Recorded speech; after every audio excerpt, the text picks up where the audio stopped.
Well, build my gallows and build them high. Makes a long time climbing before I die. I want the chance that's bit in his eye. Well, they gave me bars, but I can see between to a dusty yard and a long gone green. They call that freedom, if you know what I mean. And I drown my sorrows, but the whiskey's gone. I'm sober. Hello, everybody. Welcome to Quick Bang. I'm Matty, and joined by here's Raymond. Joined a late arrival as we come in just to interrupt proceedings. Right, joined by an extra high B than I was expecting. Andy, you're first up tonight. We're going to talk about Hibs v Celtic. I say tonight, it's just early afternoon. I almost forgot it was an early kickoff again. What was your take on the game, mate? I thought we started okay. I thought Ray Wright had a couple of good touches up top. I never expected Halberg to start up there at all. I think he started at right back, midfield, and now centre forward for us this season, which is pretty good going for a player that's probably not seen as many first team minutes as he deserves. But for today, it was a game that we needed to get out the road. We made a lot of changes. We nullified Celtic's threat. If there was a threat from Celtic, Edward never really done much. I was quite impressed defensively. McGregor's made a tough choice now between him and Porteous for the centre of the back three against St Johnstone. Likewise, as I said on the chat, I think Halberg and Gogic, it's a difficult one to pick between the two of them. Yeah. But it was a good squad performance, and I know now I'll take that every day. And do you think Halberg's giving Jack Ross a headache for the striker position for next week? I think he might revert back to his midfield position, but I don't know. It's a difficult one between him and Gogic. I said in the chat I'd go with Gogic, but Jimmy said about the movement of Halberg. He's more direct. He's a bit more mobile, so that might swing it in his favour. So it'll be interesting to see. It's good to have players coming into form at the right time of the season, eh? Definitely. Jimmy, what was your take on the game, mate? Well, really, it was a game. It was a nothing game, but the players that came in, they showed a bit of fight, a bit of character. I was talking about the McGuinnesses and the Ray Wrights. Squad players got 70 minutes, 90 minutes a day. Hey, they done all right. They'll not be in a team, but as I was saying to you earlier, I think there's two big questions. The Marciano Macy question is, it's Macy all day long, but McGregor was outstanding again today. It's just epitomises the club, the 90 minutes. And as Andrew says here, Edward never got a sniff. None of them got a sniff, really. It was fantastic. So the question is the McGregor Porto, and somebody says on the tweet, could Hanlon drop out? Well, I don't think so. And Melberg and Gogic. I says earlier on, St Johnstone play away where they're more direct. They miss out Gogic. Yeah. Melberg last week and today he's more forward going and puts a nice delivery in, which we miss. If we go back to the last St Johnstone game where we had 10 corners in the first half and every one of them was rubbish. So that's something else that Jack Ross can make this big decision. Who would you go with? You going with Daz or Porteous? I would go with Melberg, only because I think that they'll miss the midfield out. Gogic can play against the Rangers and Celtics and teams like that, but Melberg's more of a player going forward where, Gogic is more of a break the midfield up. So, today it was a nothing game, but listen, it was good and well done and great for being third in the league. So, hey, good times ahead. Happy days. Andy Wingnut, thanks for joining us today. What was your take on it? Pal. I kind of agree with Jimmy to a certain degree with the defensive side of it. I thought Hibs were, solid. We couldn't really, well, we nullified Celtic to like very, very little. The midfield didn't really create. Once it was, that back four. When we went to 4-4-2, the back four were like solid. They couldn't your Edward was nullified, cancelled out. You had nothing to work with, and even when they put James Forrest on in the second half, he opened up a wee bit. He only went behind once. Like that was the only ball behind the back four that you thought, oh, that's a wee bit dangerous. So from a defensive point of view, you could not fault them tonight, and that's just going on from what they did in Aberdeen. The midfield, I think Dre Wright had his best game in Hibs colours tonight, apart from his goal against the Huns, but or the sticky buns. I think he's obviously tried to put himself into a frame, and he shot midway through the first half. I don't think it's actually come down. It's in my back garden. Landed in my back garden. The fourth. I actually thought it might have been passing me like Haley's comment or something like that. But nah, it was. I think Gordon Strachan headed it back. Oh, he's got a lovely locks of hair, isn't he? For his age, yeah. He's got Matty's hair. Anyway, it was just a solid defensive performance. McGregor was outstanding. Porto did his job. It's like he sort of calmed down and from his rashness over the last year or so, and he just shadowed McGregor's authority. And from that, I thought everything in the back line went through McGregor, and it was magic. Even that close control he put out with his right foot when it come off the who was it that was in? Was it El Yunusi? Yeah, he's kind of flicked it with his heel, hasn't he? And then knocked it out. Aye, he looked like he was wearing a set of spats. Well, I'm like, they're dancing shoes that you've got in there, pal, because you've just made that look delightful. But yeah, I thought going forward we offered next to nothing, and Malberg kept getting caught offside. So with the changes after half time, I thought when they put Doidge into that position, and it kind of stretched him on the left hand side, where Doig was going to get a couple of crosses in, but other than that, it was just defensive, masterclass. Nice one, Colin. What about you? What was your take on it?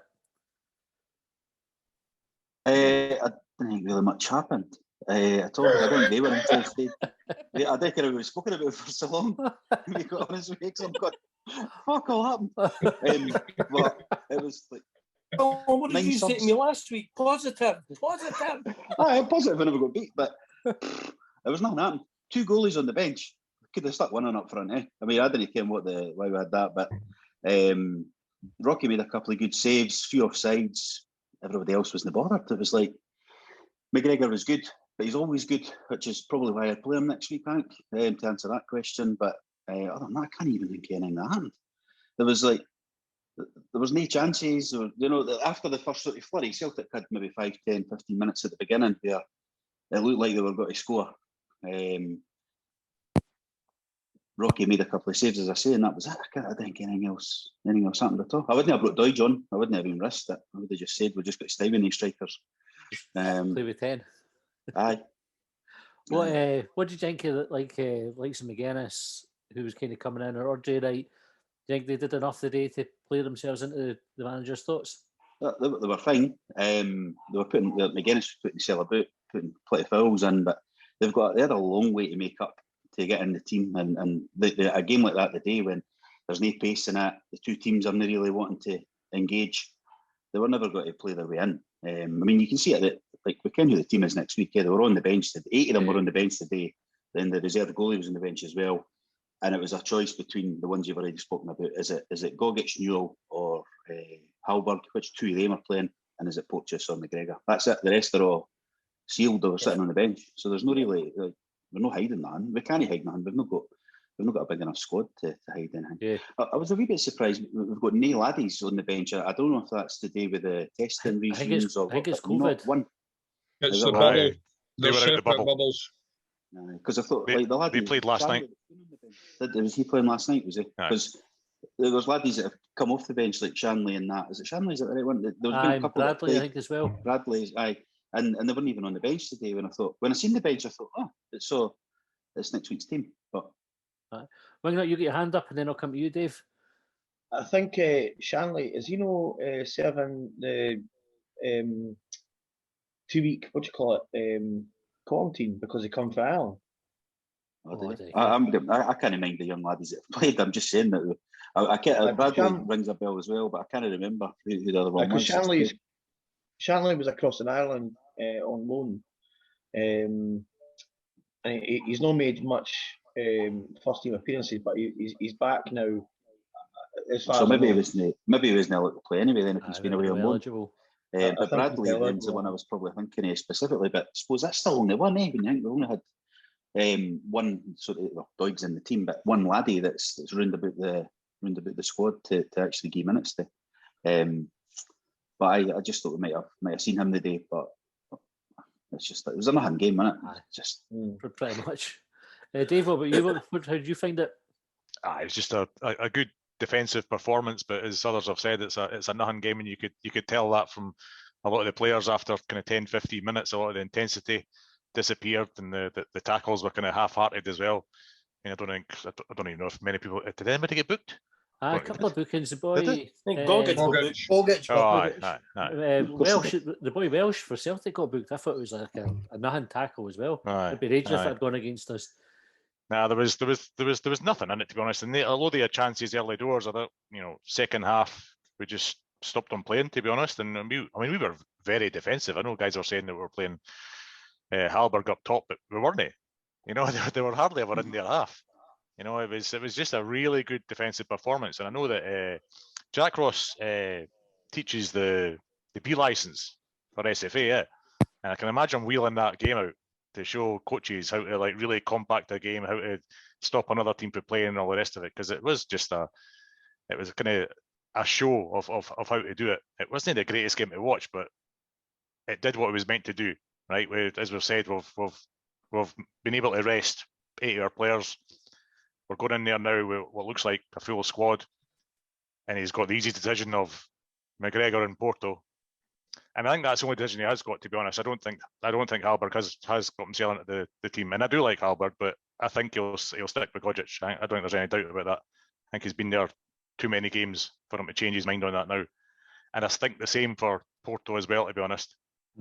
Although McGregor's been great the last couple of games, and I've no doubt would do a great job for us in the final, I think he'll stick with Porto. I can't see him dropping him. And I know that's probably 80% of fans would be the opposite and say play Daz because he'll never let us down, all the rest of it. I just think he's played him the last 2 games, and I think if he was going to play Daz, he would have taken him off the day at some point just to rest him. So I don't think he's thinking of playing him in the final at all. I think Daz maybe one for bringing on if we go a couple of goals up. Just to show it if up. things are looking good for us, then you put him on and make sure we didn't get him in daft. Possibly. That's right. Totally. Kaiser, what about you, mate? Just a really good defensive performance, and there's not really much else you can say apart from that. I thought David Gray, obviously Darren McGregor stick on for. I think he's for Aberdeen game and that game.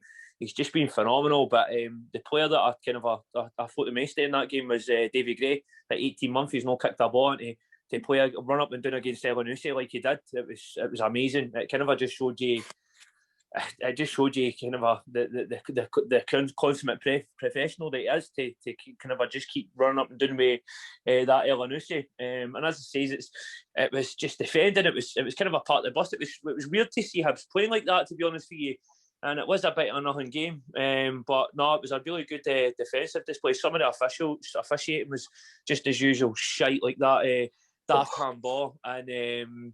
when what do you call him, Ayer hit the ball off his foot and they somehow got a goal kick in that. But we seem to get a couple of them every time Hibs play. But Gollum's normally terrible there, so I think we got away no bad. We're never in the books anyway to get anything, so that's probably worked out well. But just what everybody's saying, really good defensive performance, and I think he's done the right thing there with resting the correct players, obviously, to keep us as strong as we can into next week's final. I think so. Funny thing is, everybody mentioning the defensive performance. Colin, I think if you can mind what I messaged you partway through the game, about 20 minutes in.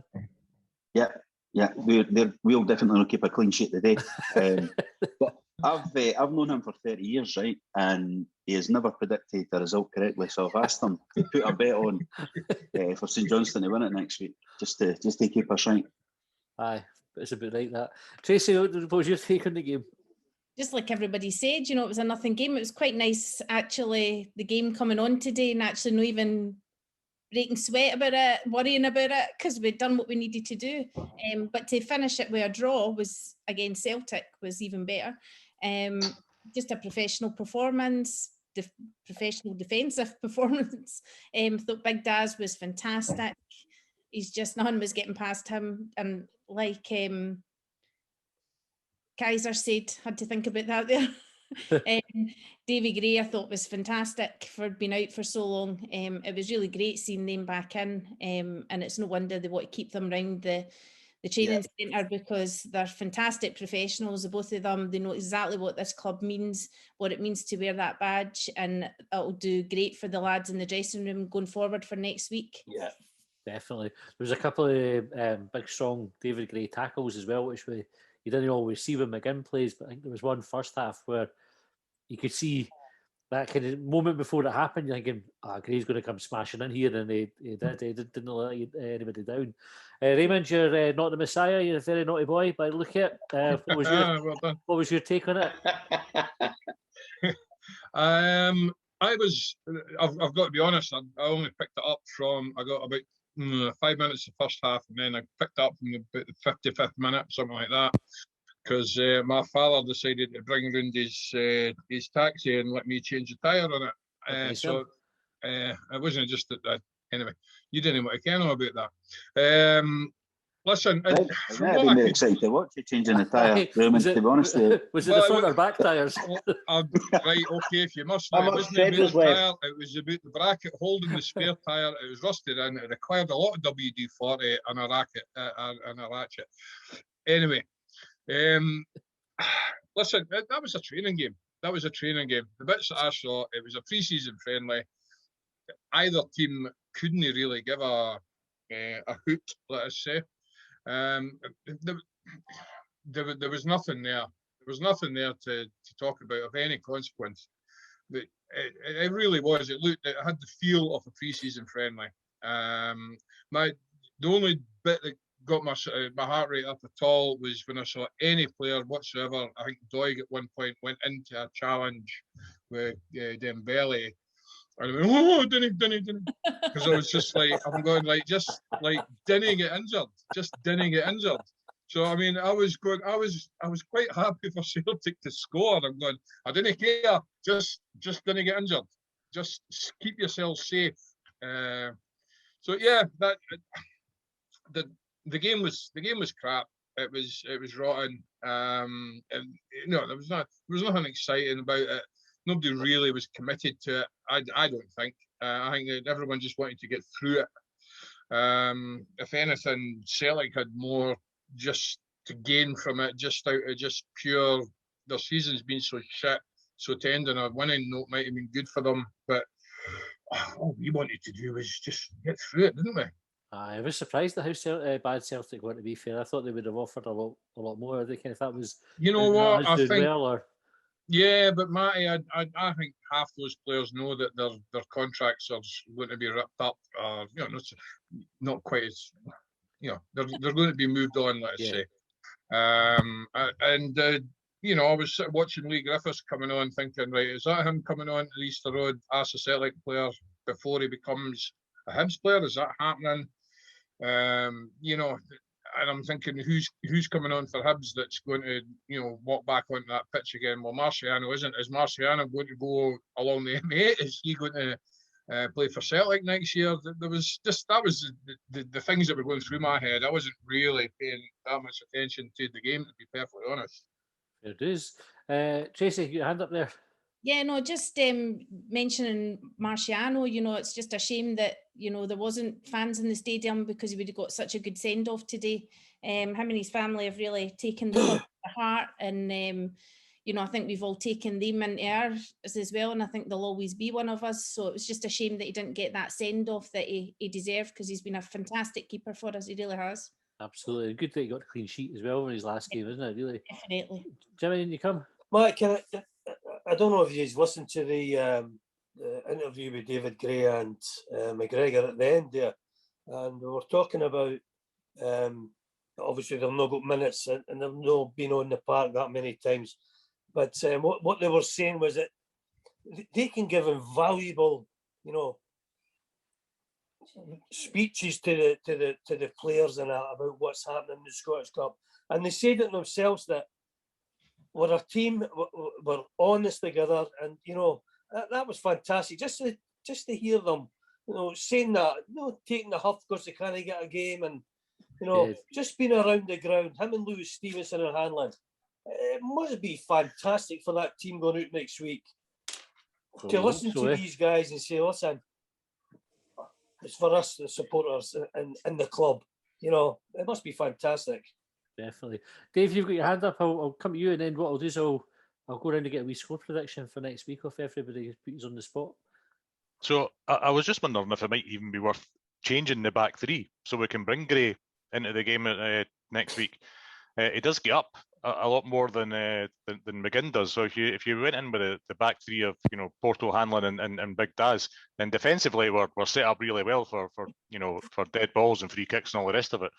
And then you just push up Doig and Gray on either side, and then, you know, it just gives us something a little bit different. My worry is that St Johnstone kind of know how we play, and with how we played against them every time, we may just maybe try and do something a little bit different. And Gray showed today he's still got the legs, which I was surprised about, to be honest. Didn't think he would last as long as he did. But to be fair, there's no often you see a footballer with no legs at this level. David, I'll send you a YouTube link. Another one, David. No, it was on that point that Dave made there. Is absolutely bang on. It's about like them almost having the they know how we play, they know how we do things. You know, we need to change things. I think the only thing we really need to do is stop playing this big mad diagonal ball from the back to try and win a second ball from Doig, right? Because if you look at the goals that we've scored recently in the semi-final and against Aberdeen, they were close play, almost little triangles, and just little wee touches off the ball and quick movement, right? And that's how we broke down the defence. Now, if we go up against Kerr and I forget the other chap's name in St Johnstone's defence, who are fantastic centre halves, we're just playing into their hands. So if we just play the way that we can do, and we've proved we can do, which is with little close contact, touches, movement off the ball, we will beat them, because we'll get the ball, we'll play we'll play people in, we'll beat their offside trap, and we'll win the game. All right. But if we continue to play with long diagonal balls to Doig on the second ball, we're playing into their hands. Can I just say as well, sorry Matthew, see what Dave was saying there, playing Gray, also playing McGregor and that at the back. We're losing McGinn, who's probably the most consistent player all season, and Boyle with that formation. So we're losing McGinn's delivery as well. I think it would be just a step too far. As much as we all love David Gray, like it's just. You would have to give Boyle. You would have to give Boyle the kind of the free roll behind the two strikers for it to work. Yeah. And then that traditional number 10 then. Yeah. So we did when we're phoning her up. Aye, try it then. I would like to see Davy Gray involved. It would be nice, you know, if we're sitting comfortably in the final, and you know, you can get Daz and Davy on, and because you know they deserve to be part of it as well. So no, that would be good to see. Okay, it'd be magic. It'd be magic. It'd be poetic if they, you know, we're a couple of goals up or 3 goals up, and they two get a cameo at the end Like- to lift the trophy. If we go 2 goals But up, right, we'll all it's- be shitting ourselves. We'll all be going, No subs, no subs. Brilliant, great on fat. That's what we'll be saying. Right, Do you score- that the whistle sound at Easter Road that you got from about 85 minutes Aye. onwards? It's just that constant whistle. Oh. Brilliant. With every whole of Leith whistling and hearing it happen. Right, round the table, get a score prediction. Dave, you're first up. What's happening next week? 2-0. Goals from Hanlon and Boyle. Nice one, Jimmy. Well, as I say, I've got 10 to 1 Hibs to win the Scottish Cup with 20 quid in it. And it's going to be 3-0. Nice There one. you Wing go. Nut. I'm not going to tell you who the goal scorers are, but it's 3 now. That'll do. Wing Nut, you're next. I want to say we won't concede, but I reckon it'll be 2-1. 2-1. I like have you changed your name there at the bottom as well. Very good. Colin. 2-0. I think Pochis and Dodge to keep the run going. Pochis to a goal. He used to score a lot of goals, isn't he? But he scored many this season, if any. So it's a big header for him. And then Dodge.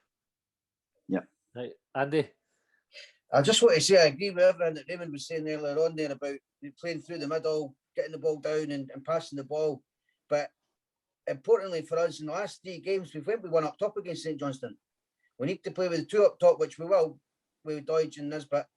But give them a game instead of letting them impose their game on us. On the back of that, 2-1 Hibs. 2-1 Hibs. Kaiser. I'm going for 3-1 Hibs. May wipe the floor with them. Loving the confidence. Tracy.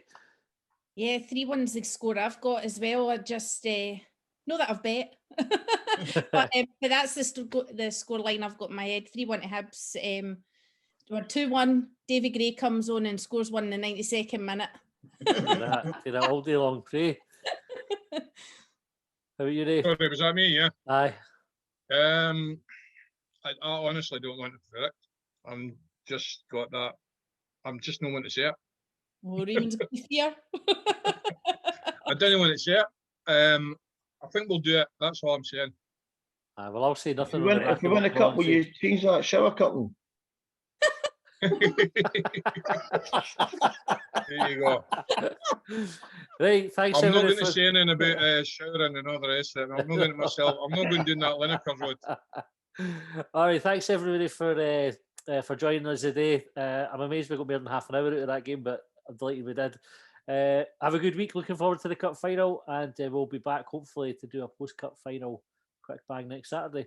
Take care. Cheers, lads. County line, I pledged upon. Well, they trailed me down when I broke free. I drank all the whiskey in Tennessee.